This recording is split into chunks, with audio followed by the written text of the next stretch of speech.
Hello, fresh fruitcakes. Wow, I already fucked up my own intro. Let's go. Good job. Anyways, Kevin and I are back because he decided that we should do mid-season PRs, and he forced me to do this at gunpoint. So please help. Yes, let's go. So Uh, yeah, as you guys probably know, last week was the last week for trade. So all the teams that we have now are final, and so I thought we'd just go over some teams that made changes and maybe give our thoughts on those new teams. yeah, let's go with that. And so for the format, we're gonna first talk about like all the teams, what they've changed, what they've kept the same, etc., etc., and then we're gonna move on to ranking the teams based on like how they've been playing this season, not just solely on their record, because this has been a very hacksy season. I feel like Yeah, every season's kind of hacksy though. It's just kind of how things go. it is CDLA. Hey. That is true. All right, so I guess we should start now, huh? Yeah, we'll do Primordial first, and then Desolate. You guys will get yours whenever Hazy feels like it. Yeah, I don't know when we'll have that recorded, but hopefully sooner rather than later. But all right. Let's get started. Yeah, let's get started. So the first team was Warrior, but now it's a QQ, the God, the Nut God. I don't know The what. GOAT, Yeah, the Goat, and he made some the WAP changes. Master, Sorry. the WAP Master. That is true. And he made some changes, and I don't remember what they all are, but I remember I don't think Superior or Mega Beedrill were there originally. Warrior had Mega Venusaur, I believe, initially. Oh yeah, he It did. was he had a really fat team, basically. Yeah, it was just like these top, like Megami, Urshi, Single Strike, Thundy-Eye, and then it was just fat. Yeah, I remember one of my main complaints with his team was that I think Sand Slash was his only remover or something like that. Now he got Superior to help with that, and he has Thundy-Eye. I don't know if No, Thundy-Eye was there before. yeah, Thundy-Eye is not an amazing defender anyways, but yeah, QQ got Superior to kind of help with it. And he has Paloswine as another rocker to maybe relieve pressure on Senslash. So in terms of the hazard game, that helps a bit. The team is also a bit more offensive with Mega Beedrill being nice with for full turn with Thundy. Yeah. Megami and Urshifu, so. Yeah, Megami and Urshifu are still as scary as always, and he still has the core of slow ability that are kind of scary. Yeah. I think that the trades overall made it a bit better, but it's just kind of a weird build still. With like Slash being there. Yeah, there are mons that you don't see too much. I feel like Mega Beedrill is not a mon you see all the time. Thundy-Eye is also a mon I feel like I rarely see drafted. Despite it being part of the reason why is that like without Z in like every other league, it's just not as good. Yeah, but it has Z here, so that's going to be interesting. Having Paloswine plus Senslash can be kind of weird because I don't think you ever want to bring the two of them. Yeah, I can't really think of like times when both are good unless your opponent literally does not have a ground resist. Yeah, if you're facing someone with no ground resist, then yeah, have fun, go double ground. But besides that, it can be a bit redundant. I don't think QQ is in here to have like the best team possible. I think he's just here to have fun, and yeah. I don't know what his record is, but I think he's 1-6. So I think he's mainly just here to replace us, which is really nice of him. Yeah, shout out QQ, the ultimate Chad. Yeah. All right. So should we move on then? Yeah. All right. So I don't think Faxon made any changes to his team. Maybe I think Illumise and Lycanroc weren't there originally, but I don't remember. Can you check that? Yeah, let me check. Agent. Let me go see on the agency block. He hasn't made any trades, so it's the same team as last time. Okay. So I guess we don't really need to cover much there. Yeah. Do we? Yeah, we can just skip that and talk about his performance like later on. Yeah. Thing. I don't believe Mike Which is or my Mike and yeah Mike Flap and Messiah didn't make any trades, right? yeah no. All right, So we can go over them and go to Circle. That one, man, we have that a lot to team is talk just about. that team has just gone through so much. Cause like first it was Mosa with Calyrex Ice and then some other shit, and then he dropped Calyrex for Mega Blaziken and like Lando T Garchomp, which was weird. And then he dropped, and then Circle took the team. Circle took the team to help finish out the season. What a Chad!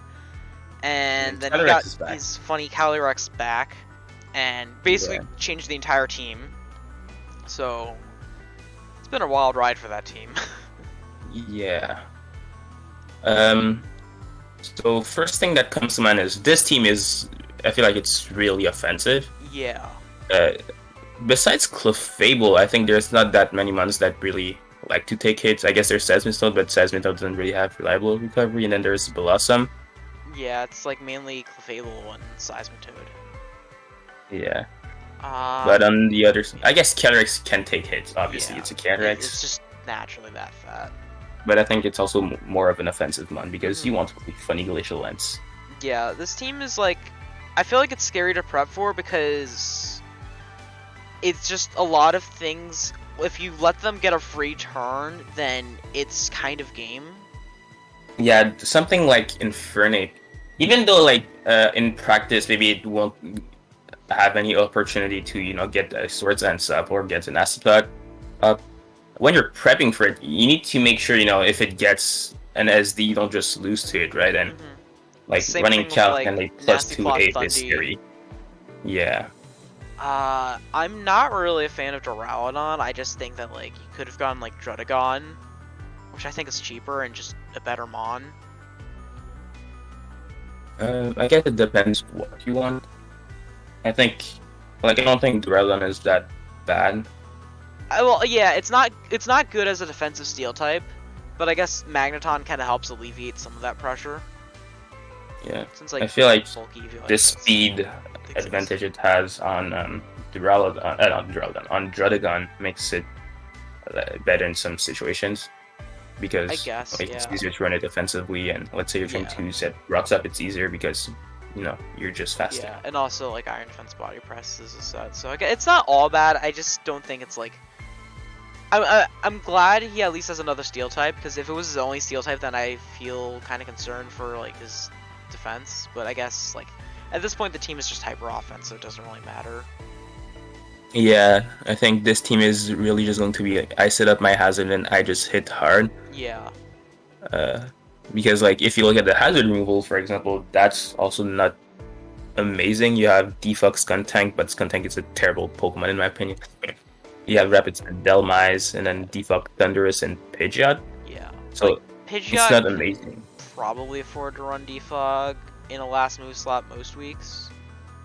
Yeah, but it's not really reliable. Yeah, it's not something you want to always bring in. The only thing that actively likes running removal here is Delmise, I think. And I guess Skuntank doesn't have anything else to run anyways. Yeah, that's true. But yeah, so the point of this is basically saying that he's probably just going to bring a bunch of offensive mon and apply a lot of pressure to prevent rocks that way. And honestly, it's probably going to work because are a lot of scary mons on that team. I like it a lot. Yeah, I like the top half. I'm just not completely sold on the bottom half, but I don't really know what else he could have done. He also doesn't need to bring the bottom half. That's the thing. That's true. Yeah, overall, I think it's a good team, and it's Circle. Yeah, he'll probably get some wins with Calyrex at least. Yeah. Moving on. I don't believe Quinn made any changes. I don't think so either. Griff did though. Yeah.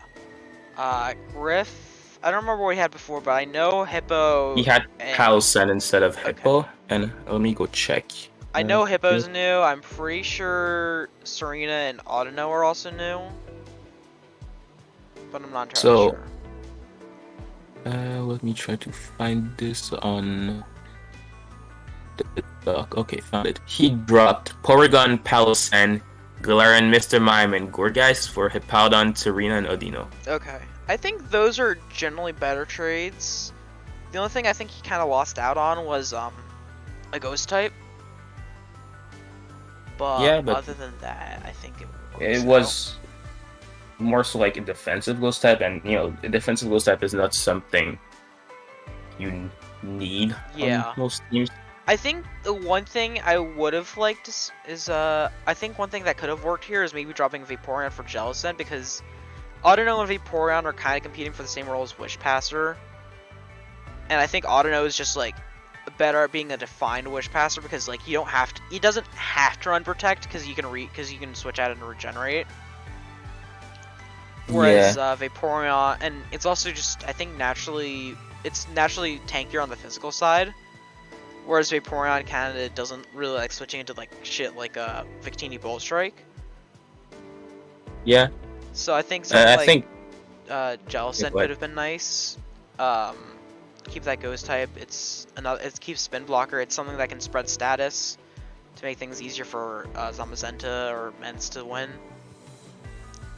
yeah, But but I don't it's think kind of that too late. really matters in the long run. I don't Because really think it does, but I just think that Jellicent would have been a bit of an upgrade over Vaporeon. But overall, one I think the issue team that is better.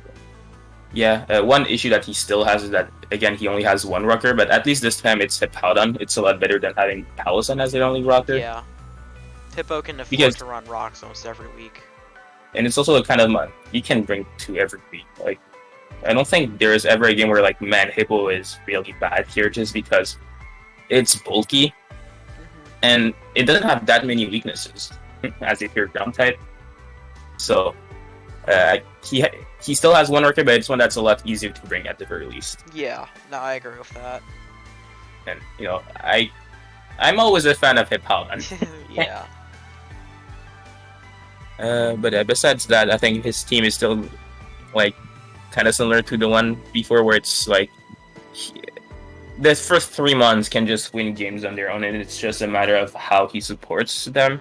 I think And he has better support here. yeah, I think Odino is a nice switch passer to kind of relieve the pressure off of Vaporeon. He has a better rocker in Hippowdon. He still has T-Spikes and Drapion. He He has another Rapid Spin spinner. Serena. Yeah, Rapid Spin Serena, which is nice, and it also has momentum, somewhat slow U-turn to bring threats like Salamence or Zamazenta. So I know that when we did the first video, I was a really big fan of his team, and hey, I still am. And this time he added Hippowdon and Odino. Yeah. I really can't go against this team. Kevin moment. I don't believe Queen, Rog, or you made changes. Is that correct? I know Queen made a few changes, but pretty early on. She didn't have Gligar or Wobbuffet initially. Okay. I remember one of my main complaints with her team was that her only hazard remover was Volcarona. I don't know if you remember. I don't remember that. That was one of my main. Yeah, that was one of my main complaints with her team. Originally, her only hazard remover was Volcarona, and like later on, she added Gligar, which is really nice.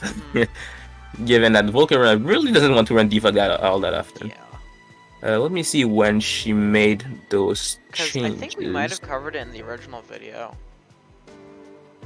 She made it's on the doc. It says that the changes were active week 2, so I don't know if she had them in the original video. So we can just go over them quickly, anyways. Okay. She dropped Meloetta, Mudsdale, and Musharna for Uxie, Gligar, Wobbuffet. Okay. Yeah. No, she didn't. No, I don't think we had that in the original video. Yeah. I think that Uxie and Gligar are more. I think they're better for her team, just in that like reliable rockers with momentum. Yeah. She had also two removal. second types initially, like Musharna and Meloetta, but both of them just didn't do much, I feel like. Yeah, I think Meloetta is kind of an underrated mon. It's really hard to make it fit on a team, I feel. And it doesn't have like a defined role, whereas with Uxie, like, okay, I have my bulky psychic type to take fighting hits, it can set up rocks, it can give you momentum. To be fair with Meloetta, it is pretty fast. It is a pretty good special tank. But it's just a weird mon to use. Yeah. Like, it's not bad, but I think Uxie is just more consistent. It's more reliable in what it'll do. It'll get up rocks. It'll click knockoff or U-turn on something. It'll get some support, and then it'll probably die. Whereas with Meloetta, it's a bit of more of a unwieldy beast to handle. Yeah. I think Glagar is a great pickup for her team, though. Yeah. She finally has something to defog for Volcarona, and not have Volcarona be the only one that can defog. Yeah, and she has pretty good knockoff switch-ins with Mega Mawile already, so... Yeah, I think another one of our complaints is that our team felt a bit clunky because there weren't that many great momentum options. Yeah. I think I remember that being one of our main complaints. And now she added U-turn Glagar, U-turn Uxie on top of the Dragapult that she already had, and then like the Vikavolt. So I think now her team just works together a lot better. You know, Yeah. you can have a lot more momentum options to bring in threats like Mawile, Dragapult, Manaphy, Guitar, and yeah, I think her team is a lot more well-rounded than For the me, it initial still feels like it's a little on the clunky side, but it's a lot better than having like double Psychic. That doesn't really do anything. I mean, she still has double Psychic. Yeah, she but like Wobbuffet is coming to like 2 games, if that. And like you know what like a Wobbuffet and Uxie do very different things. Wobbuffet is basically a case of panic button, and Uxie is just more consistently coming to games. Whereas I mean, I think you can do some cool things with Wobbuffet. For example, you can maybe trap a physical attacker and then you'll tickle it to -6 attack, -6 defense, and then you can go into guitar and just pursue that for free. I guess, but that seems kind of seems like a lot of setup work. I don't know. I get what you mean though. Yeah, Wobbuffet is a kind of like Pikachu, is a kind of gimmick Pokemon that maybe during 1 or 2 weeks it can win you the game if you play it right, because you know it's a gimmick Pokemon. Yeah. I think that's about it for Queen. Yeah, that's all I had to say about it. All right, cool. I think I don't think Rog didn't make change. I didn't, and then Arch dropped Lampent for a Hippo test. That's it. Yeah, and like that just makes a lot of sense because what is Lampent doing? Yeah. At least with Hippo, like Baby Hippo, you have another Sand Setter. One that can have 8-turn Sand, which that is true. Like it's literally just here to get up Sand, maybe get up rocks, and then die. Yeah, I think that was one of my main complaints with his team. Like, his team is amazing, but the only issue is, you know, you drafted 2 Sand abusers with only Mega T-Tar, so you'd have, like, what, 4 turns of Sand to really abuse. Hippo Potas makes it a lot easier if you want to win with Dracozolt or Drill. And so, yeah, his team is still as great as when we first reviewed it. I know it was one of my favorite team when we did the first video, and, you know, it still is one of my favorite teams. Yeah, no, I agree with that. I think overall, last time I think my 3 favorite were, I said Archfiend, Griff, and Flap, and I don't think that really changed. I don't really think that changed. I think mine were Messiah, Arch, and Griff. I don't remember, honestly, but I think I still stand by those. Yeah. Like, I think Circle's team is really good. But it's also really offensive. It's less well-rounded. Yeah, for considering what was left on the board, I think it's pretty good. Yeah. But yeah, all right. I guess we should move on to the PRs then. Yeah. All right, cool. So how do we want to do this? Are we going from like bottom to top, or vice versa? Wait, show me your screen first so that I can see. Maximum scuff recording here. I don't know. If you were expecting anything else, then I don't know what to say. We are professionals. Don't worry about it. I'm a professional YouTuber with all of 11 subscribers. Yes, we are doing this for the money. Yep, I'm totally raking in the dough here and not giving any of it to Kevin because he's Canadian. That's funny. We can go from the bottom to the top, I guess. Okay. And so, what's the team you'd put at the bottom of like the mid-season PR? In terms of playing, I feel like maybe QQ. Probably, yeah. I feel like he's not really in this to win it. I think. He's mostly just playing because he has time in the summer. Yeah. And he's doing this to help us more than anything. And he picked up a team that already had a pretty bad losing record. Yeah. It had like the only one win he got it himself, right? He didn't inherit it. So I think it's fair to put him at the very bottom. Yeah, it's not even He, like I know he can play better than this, but I think he doesn't really care enough, and I can't really fault him for that because it's not a team that he wanted to draft. So I'm just glad Kiku's back, honestly. I'm glad too, because he's cool. He's a cool guy. Yeah. And then next, I think probably just Baxel. He's had a rough season.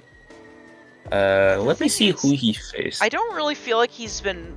Yeah, I don't feel like he's been playing terribly most of the games. It's just come down to like 1 or 2 turns where he didn't make the optimal play, and that just lost him the game. Yeah, I don't feel like anyone else has been playing like really bad either, though. That's true. I think the only reason I think he's there is because I'd put him there is because of his record, and because I don't think that like he's had any game like stolen from him or anything, right? Mm-hmm. I don't think he's lost to terrible hacks and that like he should be way higher. Yeah. I think he's just had a rough season trying to get used to the format and shit. That sounds right. So I guess we can put him here. Yeah. Alright, for number 10, now here we have there's a lot of things to discuss. So if we went according to the standings, it would be Circle, but Circle made like he just picked up this team and he made a lot of changes. And then if it's not Circle, it would be Mike. But then Mike had a lot of unlucky games. He has been hacked to hell this season. And then next one in the line is Archfiend, and Archfiend also lost a bunch of games to hack. So yeah, this is where it gets hard to rank. Yeah. If we, I really don't know who to put here because I feel like 7 through 10 can go in like any order. Yeah. I think for these we can just put them according to standings, just because it's really hard to Actually, no. I think I would say that I feel like. Arch probably should be higher. I feel like Mike and Archfiend should be higher. Yeah, I think Arch has a really good team and has been playing really well with it. He's just had a lot of unlucky games. Pheromosa just doesn't want to land moves, and the problem with that is that it's a Pheromosa. If you don't land your moves, you just die. Yeah. And that's really unfortunate. And then with Mike, like, literally, like, for, like, 3 or 4 weeks in a row, like, he was just unable to make any ground in the game because he got hacked. I think I put Flab there then. He has a really good team, but he's brought some weird builds sometimes. Mm-hmm. I think, like, the game he won against Griff, he had a Mega Diancie, I think that only had Fairy Move and Stored Power, I believe. It didn't have Earth Power despite him facing Zamazenta and Coco, for example, right? Yeah. And I think one of the main reasons he won is that obviously Griff didn't know that, so he didn't go Coco or Zamazenta, and then Flap got to set up a lot, and then ended up being sweet with just draining kits and stored power because he got enough boosts to the point where Zamazenta could not live. That's one of the game I remember. He's had some weird builds, and for a team as good as his, I feel like he could have been higher. So that I guess we can put him here because in 10th. Yeah. Yeah, I think that's fair. It's just been a lot of missed opportunities. I need to make this fun. There we go. Now it won't be annoying. And then I think Circle goes here next, just because like it's not like we can't really base him off of too much. Yeah. Like he only played one game, and like with Mosa, when Mosa was playing, I feel like he was very inconsistent. Like some games he would just be like on fire, and then other games you just completely drop the ball. Yeah, and like the one game Circle did play, he did lose that game. Mm-hmm. So I think that's fair. I think if he started the league from week 1 and drafted his own team, he would be like a lot higher here. I think he would definitely be in the top half. Yeah, I think he has he's going to have a rough like later season though with a team that he's pretty comfortable with it, but there's probably a lot of months maybe he wanted that were not available. So it's a team he might be less familiar with, and he's starting off with a big burden, the record he inherited. So I think he'll have a hard time making playoffs, for example. So I think it's fair to put him at 9. Who do you think has been haxed more, Arch or Mike? I think Arch has been haxed more. I feel like there are a lot of games where like he was maybe like 2-3 turns away from winning, and then he just misses a move with Formosa and it just goes to hell. Yeah, that sounds about right. Like, I know that, for example, his last game, I don't remember what was setting up in front of him, but he ended up missing Hurricane with Tornadoes into missing Drill Run with Formosa, and then it was versus Griff with a Zamazenta that was like already CC'd.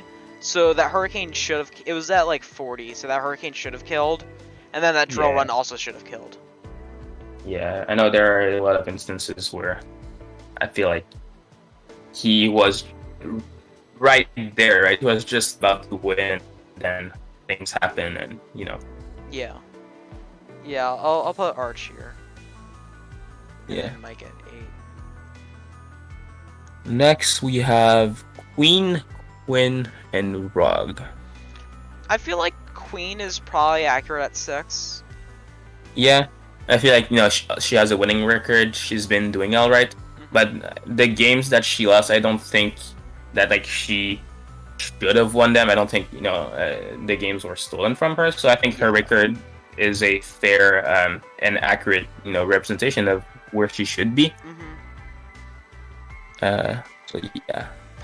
And then next for 5th, I personally would put either Quinn or Griff.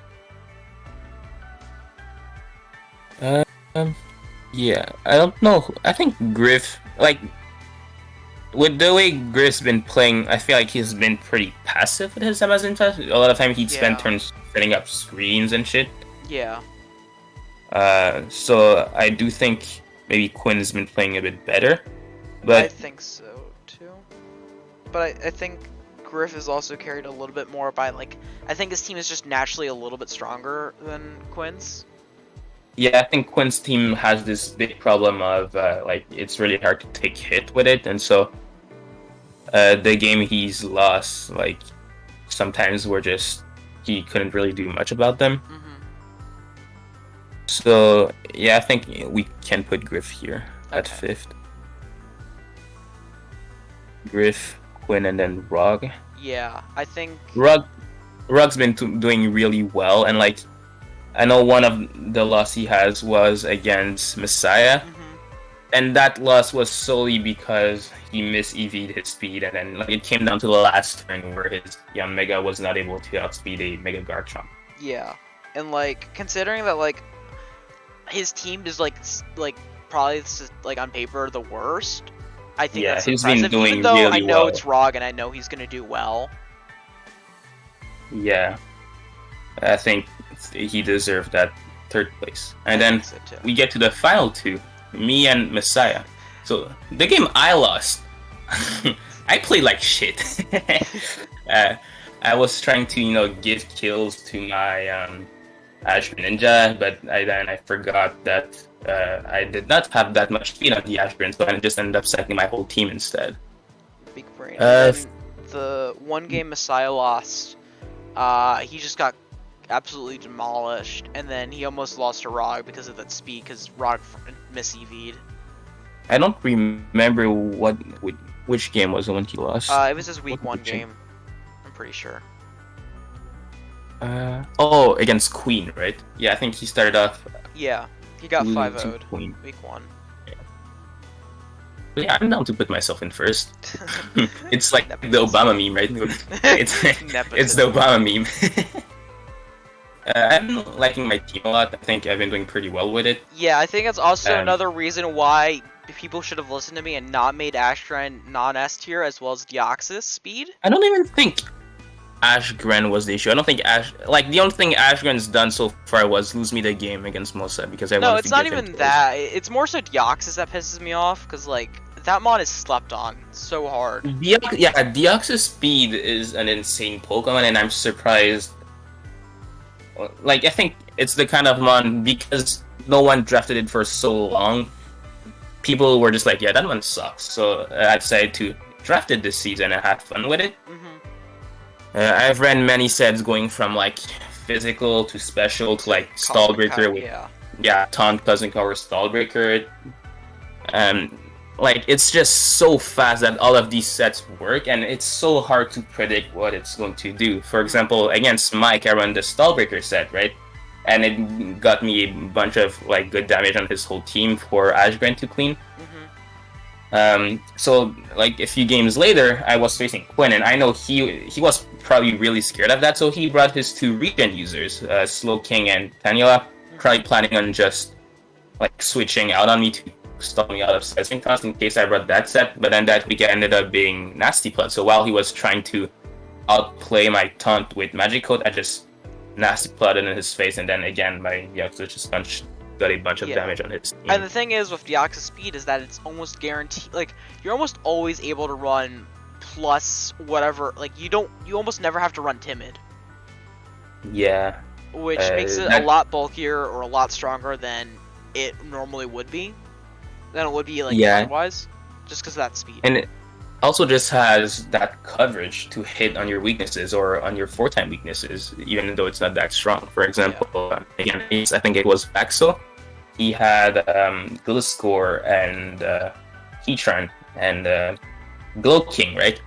3 mons, I think, that on paper should probably take hits from something as weak as Deoxys, but then between things like Stomping Tantrum and Ice Beam, I was able to just break through his defensive Pokemons without even having to set up.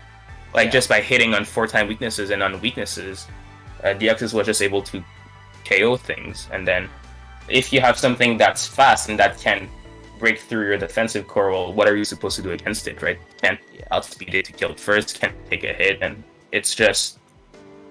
I think it's a really good Pokemon, and people thought it was bad when it hit to drop, so hey, I just took advantage of it and I drafted it. Yeah. I agree. And so, yeah, I think that concludes our mid-season PR. For Primordial, aka the smells like cheese division, I don't know what I'm saying. I'm making shit up at this point. I think our, like, the PRs are pretty close to the standings. So if anyone is, disappointed at where we put them or anything, should have won the games. That's all I can say. Just don't get hacked. It's as easy as that. Yeah. But yeah, I think that's it. Yeah, I think so too. So I guess we'll end it off here. Time to do the YouTuber outro, Hazy. Yeah. Don't forget to like, subscribe, and click the notification bell, and leave a comment to tell me that you smell like cheese, and that your family is also being held hostage in Iran. Good luck with that, buddy. We need that YouTube engagement. Yep. Please smash that like button, and if this video gets 2 billion likes, I'll make a sandwich for Kevin and send it up to Canada. Damn, he really just doesn't want to give me that sandwich, huh? Alright. Goodbye. Goodbye.